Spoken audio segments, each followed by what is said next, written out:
শেষ কয়েকটা দশক ধরে আমরা একটাই কথা শুনে এসেছি, পৃথিবীতে একটাই সুপার পাওয়ার, তার নাম আমেরিকা। প্রতি বছর প্রায় $1 ট্রিলিয়ন চলে যায় আমেরিকার সামরিক বাজেটে। 13 লক্ষেরও বেশি অ্যাক্টিভ ডিউটি সৈনিক, প্রায় 13,000 বিমান, আর ইতিহাসের সবচেয়ে শক্তিশালী নৌবাহিনী। সাইবার অস্ত্র, ড্রোন, স্যাটেলাইট, স্টেলথ বোমার সবখানে আমেরিকার প্রযুক্তি সবার আগে। কিন্তু এই সমস্ত ওয়ার টয় থাকা সত্ত্বেও আজ আমরা কেন দেখছি আমেরিকা ও তার ঘনিষ্ঠ মিত্র ইসরায়েল বারবার ইরানের সামনে মাথা নত করছে, যুদ্ধবিরতির প্রস্তাব দিচ্ছে, আর ইরান সেটাকে অকপটে ফিরিয়ে দিচ্ছে। বন্ধুরা, আজকে আমরা যে কথা বলবো সেটা শুধু অস্ত্রের লড়াই নয়, এটা বুদ্ধি বনাম বাজেটের লড়াই। একদিকে $1 ট্রিলিয়ন সেনা মেশিন, অন্যদিকে স্যাংশনে জর্জরিত তুলনামূলকভাবে দরিদ্র একটা দেশ ইরান। আর এই গল্পে বড় মেসেজ লুকিয়ে আছে ভারতের জন্য, সারা বিশ্বের মিলিটারি প্ল্যানারদের জন্য, আর আমার আপনার মতো সাধারণ দর্শকদের জন্য।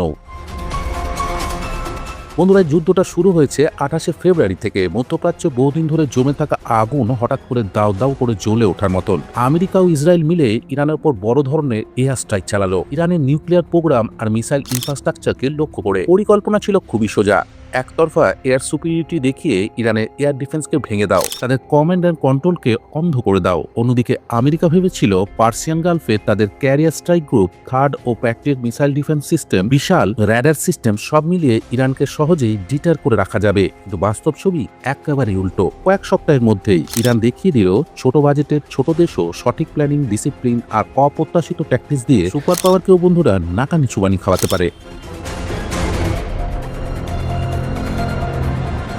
আমেরিকার গর্ব স্টেলথ ফাইটার জেট F-35। এক একটা জেট বানাতে হাজার হাজার কোটি টাকার বেশি খরচ, আর প্রোগ্রামটা মিলিয়ে $1 ট্রিলিয়ন কাছাকাছি বিনিয়োগ। এই ডিজাইন এমন যাতে রাডারে ইলেকট্রোম্যাগনেটিক ওয়েভ প্রতিফলিত না হয়ে ছড়িয়ে যায়, আর বিশেষ রাডার অবজারভেন্ট মেটেরিয়াল সেটাকে আরো লো ভিজিবল করে। এই জেটকে কেন্দ্র করে আমেরিকা তার এয়ার সুপিরিয়রিটি গড়ে তুলেছিল। কিন্তু মার্চের মাঝামাঝি ইরানের ইসলামিক রেভলিউশনারি গার্ড কর্পস দাবি করলো তারা এক আমেরিকান F-35 কে নিজস্ব আকাশ সীমার কাছে হিট করেছে, আর জেটটাকে বাধ্য করেছে ইমার্জেন্সি ল্যান্ডিং করাতে।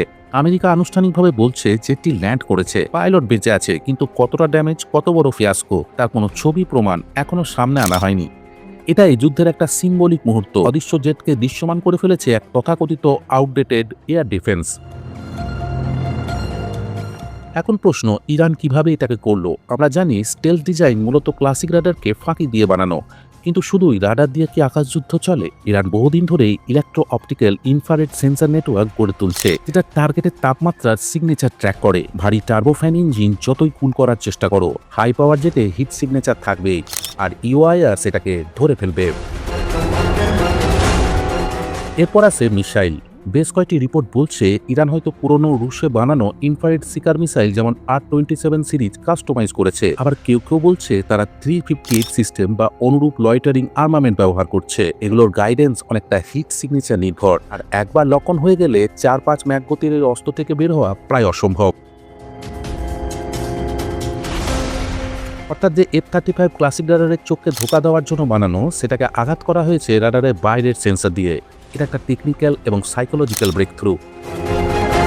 এবার আসা যাক বন্ধুরা ড্রোনের কথায়। MQ-9 রিপার আমেরিকার হাই ভ্যালু রিকানেকশন আর্থ স্ট্রাইক ড্রোন, দাম এক একটা করে $15 থেকে $16 মিলিয়ন, মানে প্রায় 130 থেকে 140 কোটি টাকা। কিন্তু এগুলো নন স্টেলথ, সো মুভিং আর পিআর অ্যাডভাইজারি থিয়েটারে ব্যবহারের ব্যাপারে বহুদিন ধরে প্রশ্ন উঠছিল। এই যুদ্ধের রিপোর্ট অনুযায়ী কমপক্ষে 12টা MQ-9 ইতিমধ্যে ডাউন হয়েছে, যার অনেকগুলো ইরানের এয়ার ডিফেন্স বা মিসাইলের আঘাতে। ভিডিওতে আমরা দেখছি পারস্য উপসাগরের উপর দিয়ে ধীর গতিতে এগোনো একটা MQ-9 হঠাৎ মিসাইল হিটের পর স্পাইরাল করে নিচে পড়ে যাচ্ছে।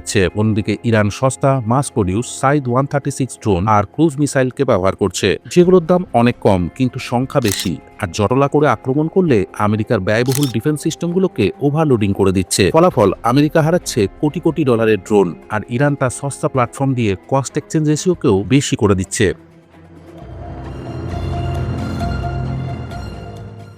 বন্ধুরা, আমেরিকার শক্তির সবচেয়ে বড় প্রতীক তার নৌবহর, আর বিশেষ করে নিউক্লিয়ার পাওয়ার্ড এয়ারক্রাফট ক্যারিয়ারগুলো। এই কনফ্লিক্টে USS জেরাল্ড আর ফোর্ড আর USS আব্রাহাম লিঙ্কনের মতন ক্যারিয়ার স্ট্রাইক গ্রুপ মোতায়েন ছিল পারস্য উপসাগরে। কিন্তু যুদ্ধের প্রথম সপ্তাহের মধ্যেই পরিস্থিতি পাল্টাতে শুরু করলো। ফোর্ডে লাগলো এক অদ্ভুত অগ্নিকাণ্ড। লন্ডি সেকশনে আগুন ধরে সেটা নিভতে 30 ঘন্টার বেশি সময় লেগে গেল। 600-রও বেশি নাবিক নিজের বাংকার ছেড়ে করিডোর আর মেসের মেঝেতে ঘুমাতে গেল।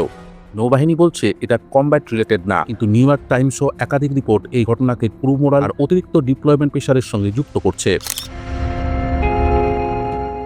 ওদিকে ইরান বারবার বলছে তারা ব্যালিস্টিক মিসাইল দিয়ে আব্রাহাম লিঙ্কন গ্রুপকে টার্গেট করেছে। আর স্বাধীন রিপোর্টগুলো বলছে আমেরিকা ক্যারিয়ার গ্রুপকে অন্তত 1000 কিলোমিটার দূরে সরিয়ে নিয়েছে, যাতে ইরানের মিসাইল আর ড্রোনের রেঞ্জের বাইরে থাকা যায়। অর্থাৎ যাদিকে আমেরিকা পাওয়ার পজিশন দেখাতো, সেই ক্যারিয়ার এখন ইরানের দূরের প্রান্ত থেকে সেফ ডিফেন্সে চলে গেছে। আর সেটাই অনেক রাষ্ট্রের জন্য ভবিষ্যতে মিলিটারি পার্ট হয়ে থাকছে। বন্ধুরা, এই প্রসঙ্গে আপনাদের কি মতামত কমেন্টে জানান। আর ভিডিও ভালো লাগলে লাইক করুন, শেয়ার করুন, সাবস্ক্রাইব করুন জিও পলিটিক্স বাংলা। কারণ এই যুদ্ধের সবচেয়ে সাইলেন্ট কিন্তু সবচেয়ে বিপজ্জনক চ্যাপ্টার হলো রাডার আর এয়ার ডিফেন্স শিল্ডের পতন।